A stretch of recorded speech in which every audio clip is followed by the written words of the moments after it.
Архитект компаниг дээрэмдэгч байна хэмээн одоо Facebook-т болон Twitter-т маш олон хүмүүс ингэж эргэж пост оруулж намайг буруутган шүмжлээд байна л да. За тэгэхээр энэ асуудлыг би бүр хамгийн энгийнээр дахин тайлбарлаж өгье. За тэгэхээр Эрдэнэ төвлөрд одоо шинээр бий болсноос хойш 1978 оноос хойш өнөөдрийг хүртэл үйл ажиллагаагаа явуулахдаа нийтдээ 17 том овоолгыг бий болгосон байдаг юм аа. За энэхүү 17 овоолго нь юу вэ гэхээр нөгөө одоо Эрдэнэ төвлөрийн одоогийн энэ хүчин төгөлдөр үйлчилж байгаа энэ үйлдвэр нь ялгаж авч чадаагүй асар их хэмжээний зэсийг агуулсан тэр шорон овоолгоо л гэсэн үг. Зөвхөн одоо Эрдэнэ төвлөрийн 2 дугаар овоолгод л гэхэд 156 мянган тонн катодын цэвэр зэс байгаа. Ганцхан овоолгод нь шүү. 156 мянган тонн. За гэтэл 2009 онд Монгол улсын ерөнхийлөгч захиагийн элбэгдэрж тангараг өргөснийхөө дараа хамгийн түрүүнд томилсон хүн нь болохоор Понцгийн цагааныг Эрдэс баялагын асуудал хариуцсан зөвлөхөөрөө томилсон явдал байсан. За цагаан Эрдэс баялагын асуудал хариуцсан ерөнхийлөгчийн зөвлөх боломжтой Эрдэнэ төвлөрөө дээр очиод за та бүхэнд бол маш их хэмжээний зэсийг агуулсан овоолго байна. Харин биднэрт мөнгө байна. За бид бүхэн өөрсдийнхөө мөнгөөр өөрсдөө бүх эрсдлээ үрээд танай хашаан дотор чинь танай газар дээр чинь нэг үйлдвэр барьчихъя. Тэгээд энэ 2 дугаар овоолгоос чинь одоо зис ялган гаргах одоо катодын зис үйлдвэрлэх ажлыг тогтвортой явуулъя. За нэгэнт та бүхний одоо тэр баялагийг ашиглаж л одоо зис үйлдвэрлэж байгаа учраас бид бүхэн одоо компанийнхаа 34%-ийг үл маргах журмаар Эрдэнэ төвлөрдөг нь мөн компанийнхаа цэвэр ашигын 34%-ийг Эрдэнэ төвлөр өгөө хэмээн бүр тохироод ингээд гарын үсгээ зурсан байдаг юм аа.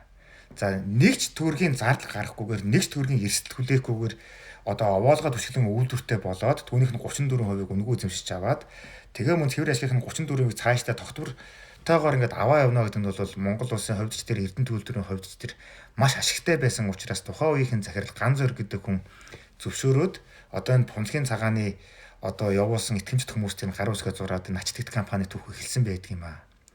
Ингээд 2011, 12, 13, 14 онд 4 жилийн турш бүтээн байгуулалт нь үргэлжлээд үйлдвэр нь ашиглалтанд ороод 2014 онд 7 сараас эхлээд туршилтын үйлдвэрлэлээ ингээ явуулаад эхэлсэн чинь одоо маш ашигтай болох нь харагдсан. Ердөө 2 сарын дотор л гэхэд 1406 тонн, 1406 тонн шүү дээ. Өөрөөр хэлбэл 1406 ширхэг портрийн ачааг дүүрэх үс тийм их хэмжээний зэсийг катодын цэвэр зэсийг одоо олборлоод 28 тэрбум төгрөгийн борлуулалтыг хийсэн байдаг юм аа архитектийн.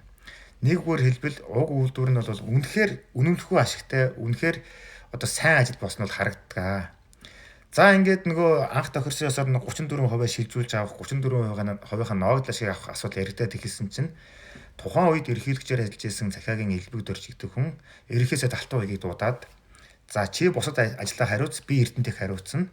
Эрдэнэтийг надад өгөө гэж хэлээд авсан байдаг.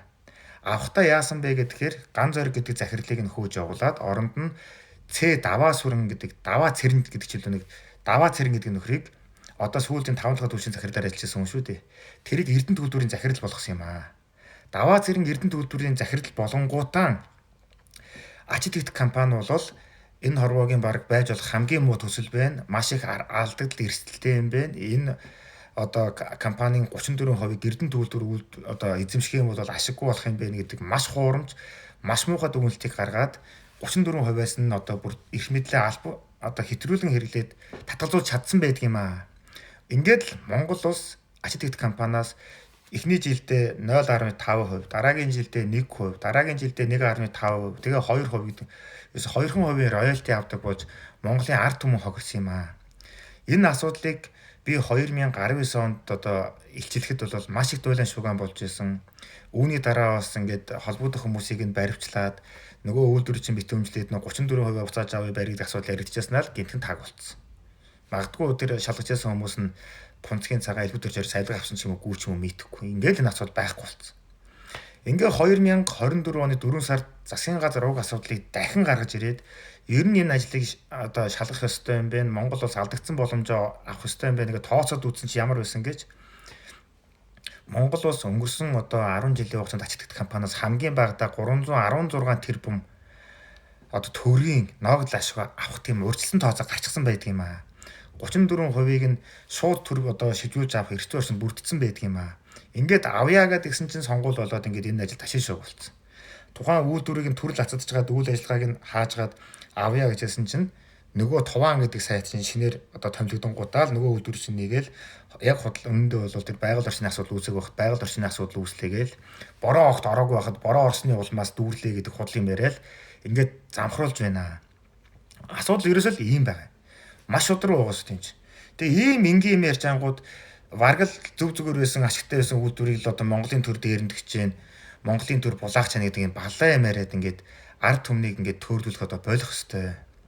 Ер нь бол 2024 оны 4 сард нэг архитект компани дээр нийслэг хийх үеэр одоо цагаангуйн iPad нь өрөөнөөс нь олдсон юм байна л да. Тэгээд өмгөөлөгчийг нь байлцуулж гад нөө iPad-ыг нь нээгээд ингээд Viber гэдэг харилцааны хэрэгслийг нээгээд чатн шалгасан чинь элбүдэрч цагаангуй хоёрын хоорондоо бичсэн маш ноцтой мессеж гарсан байдаг шүү дээ. Цаглуурын дансанд байгаа 13 сая долларыг хөдлөх хэрэг болчлоо. Сонгуульд өгч гэнэ гэд. 13 сая доллар буюу бараг 40 орчим тэрбум төгрөгөөр л тэр хүмүүс сонгуулийг хандуулдаг, дэмждэг ийм болтлоо баяжсан байгаа байхгүй. 40 тэрбум төгрөгөөр зүгээр л ингэж цацлаа л ингэтлээ сагцсан байгаа байхгүй. Гэтэл энэ мөнгө чинь Монголын ард түмэнд хүрсэн бол хичнээн сургууль байрах вэ, хичнээн цэцэрлэг байрах вэ, хичнээн километр зам тавих вэ, байх вэ гэд ярих юм бол маш их асуудал хүрнэ. Тэгээ энэ Монголын засгийн газар ингээд шаал дүлий дүн боргоод гомдол мэдүүлсэн хүүхэд шиг ингээд ашигшгаа одоо болох хэрэгтэй. Тэр хилийн чандад оргон бүгээд байгаа тэр цагаан гэдэг хүнийг нин дараа ихлээд баривчил. Шувуу ажиллагаараа авчир. Тэгээ тэр хүн чинь иржээж гарын үсгээ зурж байж ховцоо шижүүлэх тэр протоколоо үйлдэж байж ховцоо эзэмшин шийдвэрийг гаргаж ээж ачид ихтэн 34% чинь Монголын төрд ирж ирэх юм аа. Энэ ажлаа нин дараа хийгээч. Ингэснээр дараагийн 34% өсөлчин бүрдэх юм аа. Хоёрдугаарт Монголын эрх ашигаас урвж, Монголын ард түмнээс урвж, эрх мэдлээ ургуулган ашигласан тэр даваа цэрэнгээ 20 түүний дараалалаар ажиллаж хуурамч дүгнэлт гаргасан тэр бусдаас ачид ихтээс авилга авсан ч гэж магадгүй шүү дээ тэр хүмүүс. Хизээч эрх ашигаас урвсан тим юм гарахгүй тодорхой. Тэр хүмүүсийг бүгдийг барьж хориоч. Тэгжээс наа асуудлыг хард гарна шүү дээ. Тэгэхгүй ингээд гомдлон тоожвол ингээд яажсэн чи тэгчлээд ингээд явжсэн чи туван ингэчлээ гэдэг энэ хачин юм ярихаа болоод төрн төр шиг бай одоо компани шиг бай. Ингэжээж энэ улс орн чинь сайжрын шүү.